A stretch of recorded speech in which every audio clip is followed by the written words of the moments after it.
Annyeonghaseyo! Hello from South Korea. Hey guys, I thought I'd make a video to tell you about how things have been going here. And sorry if I have to keep going up full screen, but I want to make sure that the mic is capturing everything that I want to say.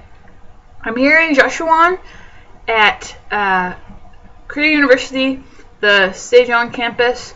I'm here doing the talk program orientation for 3 weeks. What talk stands for is Teach and Learn in Korea. So, give you guys a little background about education in Korea. It's very competitive. Students from elementary school on have a lot of pressure on them to do well. And what a lot of people view is going to give them that extra edge is English. And English is very important.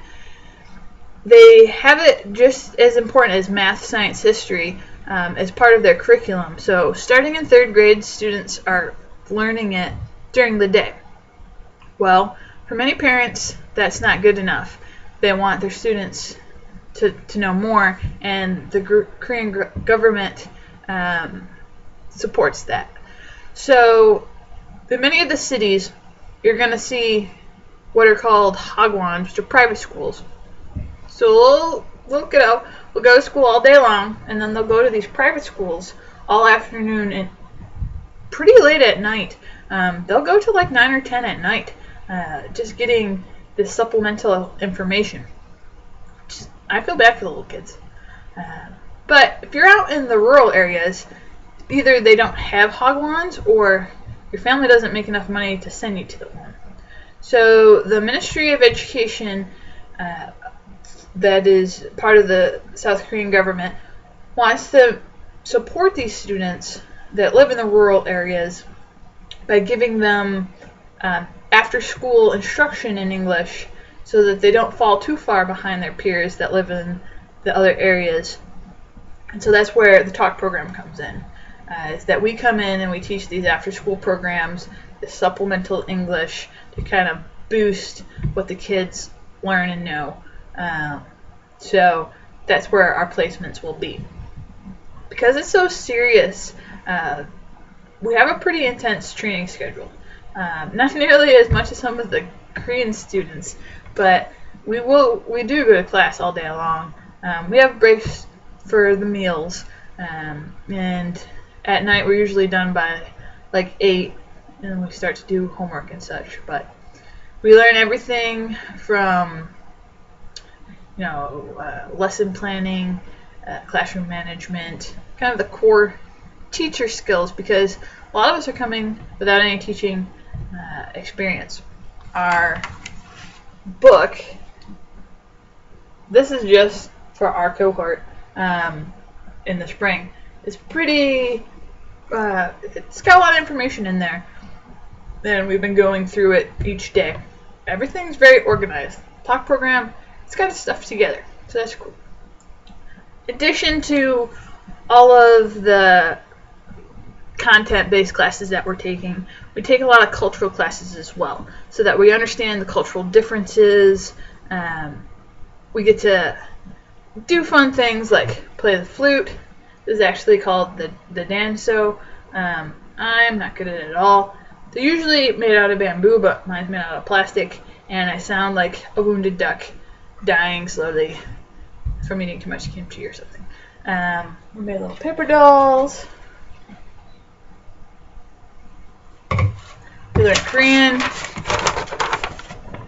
It's really hard. We're learning Hangul, the alphabet, so we're not like learning phrases, we're just learning the alphabet, and it is very hard. I think I want to go back to learning Spanish. But yeah, I better learn Korean. We also get to do fun things like Taekwondo. I won't bore you non-Taekwondo fans too much about it, because I wrote about it in blog posts.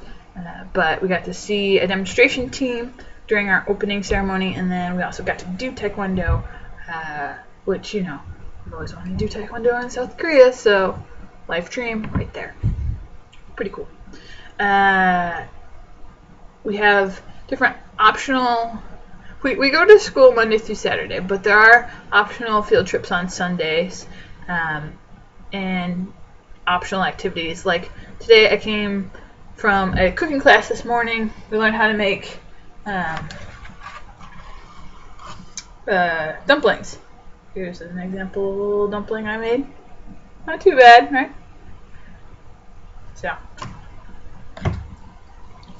So yeah, so not only is teaching, but the Korean government really wants us to learn about the culture, so that when we go back into our countries, that we can share this information. And it's good to know about the culture, so it helps give us a framework going in and teaching in these schools. Our teachers are pretty dynamic, so even though it's weird being out of school for so long and going back into school, I feel our teachers are pretty charismatic. A lot of them have been talk scholars before, so they've been there, and they make their presentations pretty entertaining. So we got week 1 done, got 2 more weeks to go, so we'll see what else I can learn. We have a lot of practicums that we're going to be starting to do, like tomorrow's the first one. We're getting on a bus, going somewhere, I don't know, teaching a grade, I don't know which grade, with a class of students, I don't know what size. I do know it's going to be for 45 minutes, so it's the first time that I'm actually getting the opportunity to teach. My topic that I came up with is that I wanted to teach verbs and action verbs, and timely being Olympic time, I wanted to talk about sports and use different vocab, kind of tie into my talk about verbs, and have different games. Like I have this charades-esque game where it'll be fun. So that should be fun. It gives us some really crash and burn experience. So if we mess up now, we can get feedback because they're going to videotape it, and the Korean teachers are going to give us feedback. So, on-the-spot training before we get into our own classrooms, which won't happen until March. Because once I leave this training, I have to go to my province training for a week. So that's pretty much like, how like Texas State is different than New York State's education. So this training is going to be what their expectations are. And then I finally get to settle to my school and start teaching in March, which I've been really looking forward to. People here come from all over that are in the talk program. In my specific group, there are people from Australia, South Africa, UK, all over the United States, all over Canada, and while not in my group, there are people from New Zealand here too. Not too many, but a couple. There are 2 other people named Audrey, so I thought that was kind of funny. I'm one of 3 Audreys in my group. Not used to them saying Audrey and then like everyone's turning around and not knowing if they're talking to me or who else. The people here tend to be a little bit younger. A lot of people are right out of school, or they're finishing up their last year or 2 at school. So the age tends to be a little bit younger, which has been a little bit difficult since I've spent so many years kind of having those boundaries with college students, being a college affairs professional. But there are some older people, like my roommate. She's my age, so and everybody's nice and friendly. So even if they are a little bit younger, we still talk and get along. And people are pretty receptive. Like yesterday, a group of us just randomly went to downtown Joshua, if that's what you call it, just to walk around and see what's down there. So, people's like, hey, let's do this, and then like a group of us go. So that's good. It's a warm and friendly environment. The facilities, I live in a residence hall.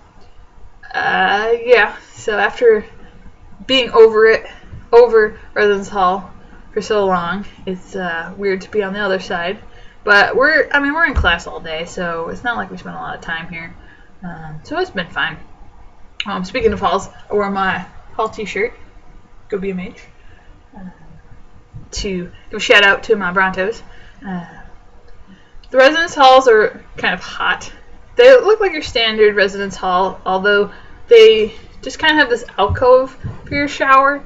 You don't have like a shower stall or a bathtub, and that's pretty common. We have these RFID chips that we have with our keys that we have to have at all times to track where we are, to let us in and out of the buildings and things. You can't wear your shoes. They have this little area where you take your shoes off before you get into the room. And it's super inconvenient because there'll be times where I leave like my cup on my desk and I'll have my shoes on ready to go. I'm like, where's my cup? I'm like, no! I have to take my shoes off and then track across the room and grab it. So, but, you know, that's how it is. What else? Classrooms are kept really cold. They believe that if you keep them too warm, students are just going to fall asleep and not pay attention. So I've been wearing my coat all day long. It's pretty freezing. It's been in the 10s and 20s here. So that is definitely not my Texas weather. Although I've been seeing you guys have had a lot of snow days. Like, what's up with that? I feel the change in temperatures between the really hot residence hall room and the really cold every other room. It's kind of got me a little sick, but oh well. Food. I eat all 3 meals at the residence hall cafeteria. We have designated meal times. I really do like the food. I really do. People ask what's your favorite. I don't know. I take a little bit of everything, and I don't know what it is, and I try it, and I eat it, and I still don't know what it is, but a lot of it's been good. A lot of barbecue, which has been really great. Some things I don't particularly care for, but you live and you learn. They have kimchi and soup at every meal, including breakfast. There's no like typical breakfast foods. It's usually something that you might see at lunch, like beef and noodles and pasta. And you're like, this is a breakfast? I kid you not. They usually don't serve us too much Western food, but if they do, they're going to serve it for breakfast. And one day this week we had hot dogs, French fries, chicken and rice soup, and fried egg, and that was for breakfast. It was so weird. It's like we hadn't had any American food, and then we have it for breakfast.